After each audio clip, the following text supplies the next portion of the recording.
Does anybody really know what time it is? Actually, it's 11:30. Hello, Band World. Welcome to episode 11 of Stuff Band Directors Wish They Had Time to Teach. I am Steve Bottom, your host, and as I've mentioned before, I am a performing artist and educational clinician for Bach Trumpets, division of the Conn-Selmer Corporation. And recently I've also become an endorsing artist for Warburton Mouthpieces, a division of Warburton Music Products. Today's topic is basically, I'm not the lead player. How do I become the lead player?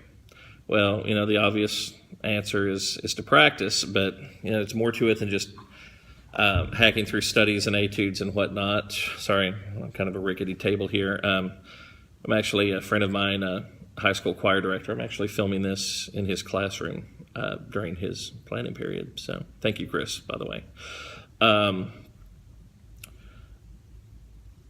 This advice is, it applies whether... Time for the next class period to start. This advice applies whether you're wanting to be principal in your school orchestra or band or the jazz band.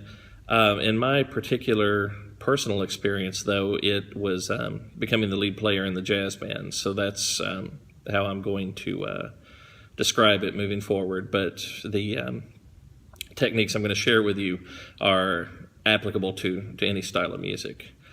Now, in my case, when I was an undergrad at the University of Kentucky, I was a freshman, made the top jazz band, and for my first 2 years in that jazz band, here I was 18 the first year, 19 the second, but we had a great trumpet studio, and I don't mind going out on a limb and saying that I believe that University of Kentucky Jazz Ensemble, under the direction of Miles Oslin, was easily one of the top 10 college jazz ensembles in the country. I mean, we were making recordings, going to major festivals. But the thing is, the trumpet section, everyone else was like 23, 23, 25, 38. That's right. We had a 38-year-old doc student in there, really nice guy named Keith, who had been on the road with Cats and was tired of the road and wanted to settle down and get a teaching job. So he came back to UK to work on his doctorate. So on the one hand, I'm just lucky to be in there. But on the other hand, I'm playing a lot of, fourth parts and don't really feel like I'm progressing because that ensemble was definitely a showcase ensemble. You were expected to already have your act together. It was not a teaching ensemble per se. So, meanwhile, a lot of the other folks my age, were getting to play a lot of lead in the second jazz band, and I was worried about, what about in a couple of years, these guys are going to have all this experience playing lead, and, I'll have a lot of experience, playing in a great section, but, playing third and fourth and fifth parts. So, I tried a couple of different things. The two ensembles met at the same time, so it was an either-or proposition. I'd actually gotten to the point where I asked to be demoted to the second jazz band, and that was just vetoed right off the bat. He's like, "Look, man, you won the audition and earned your place in there, and it's our showcase ensemble.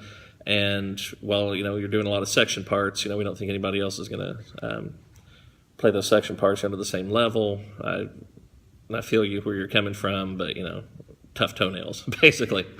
So I started thinking, I got desperate enough that I was thinking of even transferring at one point too. Even, if it were a band, at a school that, I don't know, maybe wasn't quite as accomplished, I felt like I would learn more. And then maybe I could come back, as a grad student to UK's Jazz Ensemble. Then I'm really not quite sure where I got the idea. It just kind of struck me one day. Our trumpet teacher, Vince DiMartino, was really into cutting-edge technology, and we were working with MIDI before most people knew what MIDI was, and he was constantly encouraging us to record ourselves, and I just thought to myself, you know what? Every concert we play, is in the music library. It's recorded and it's in the music library. Of course, it's on cassette tape at this point, but you could go and check it out, and run a copy on a dual cassette deck. Excuse me. So I don't want to go too far off in anecdote land here and use up all my time, but long story short, this is what I did. Started at the beginning of my sophomore year. I went back and recorded all the jazz ensemble concerts from my freshman year. Then I went to Miles Auslin and asked for access to the jazz ensemble library. And I made copies of all the lead parts from those concerts. And I worked them up just like I would, any jazz ensemble part, with a metronome and everything. Then when I felt I was ready, I would sit down, and at the end of my practice session, I was always a late night practice person, I would play a concert. And so I would play, that first concert every night for like a week, sometimes 2 weeks, until I really felt like I was nailing it. The lead player, a gentleman named Todd Hastings, who is trumpet professor now at Pittsburgh State in Pittsburgh, Kansas, he had been asked to kind of mentor me. And finally it got to the point where I was given like one lead chart per concert, I guess just to kind of, I guess, Miles maybe saw my point, and it was like kind of a compromise, to at least give me some experience playing lead. And Todd was asked to mentor me. So I would sometimes play the lead part, with the cassette recording of the concert, basically doubling, the lead part live, in real person. And Todd would critique me, or sometimes I would tape myself playing with the tape and ask Todd to sit and listen to the tape and critique me. And, of course, his advice was very helpful. Now, what happened is that over that second year, essentially I was getting the same benefits as if I were playing all the lead, plus with a really top-notch jazz ensemble. So by the time I felt that I really had those concerts, it was I was holding down the lead part pretty effectively. Then the next year, we had another grad student came. All those guys left, and so it was me and a couple other guys my age. And we had another grad student come in from Florida. His name was Mark Wood, and he is in the Army Band in Washington, D.C. now. Fabulous lead player.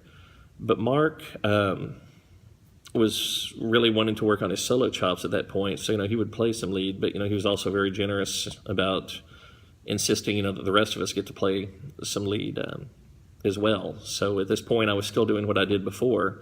Any part that Mark played lead on, I would get a copy of his part and then record the concert and play along with it. But I was also getting some real life experience as well. So holding down any lead chair, whether it's principal in an orchestra, principal in a concert band, especially lead trumpet in the jazz band, it's not just whoever has the highest range. It's definitely a specialty chair. You have to have the ability to lead the band and lead a section, and not only through style, but that's a whole episode or several episodes in and of itself. But you can study privately and practice really hard, but without getting that practical experience of actually sitting in the hot seat or the next best thing, it's just very difficult. Once you do get the opportunity, kind of like being thrown in the deep end. So I think if, especially with the technology we have now, smartphone technology and whatnot, if you're recording concerts, I can't imagine any director not being willing to let you copy all the first parts and practice them, because it's just making their ensemble better and making you a better player to their ensemble.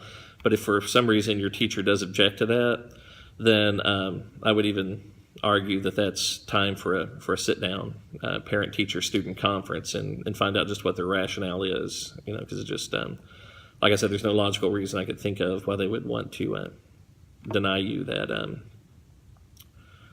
opportunity to just become a better player in their ensemble and to become the top player when the top player moves on, or when your skills improve to the point where you are the top player. So let's see, we're over 10 minutes again at this point. So just to recap real quick, I'll make this about an 11-minute episode. Get a recording of the concert.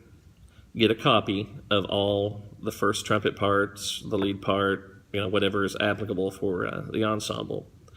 And then after the fact, work up the lead part, and then practice playing it with the recording so that it's like a music -1 type thing, that you're actually, kind of the instrumental equivalent of a flight simulator.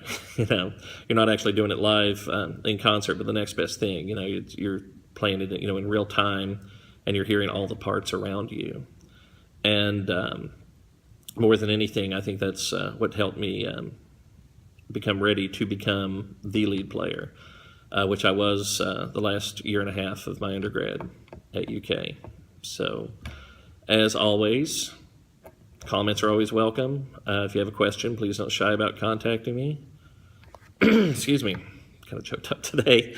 And as always, thank you folks for watching. I'm really overwhelmed. I'm getting, like 1,600 views of these episodes now every week. And so it makes me think that, there's some interest in what I have to share here. And the reason I'm doing this is to help make the band world, a little better. So have a good time. Have a good day. Peace, love, double high C. And I'll see you next time. Bye-bye.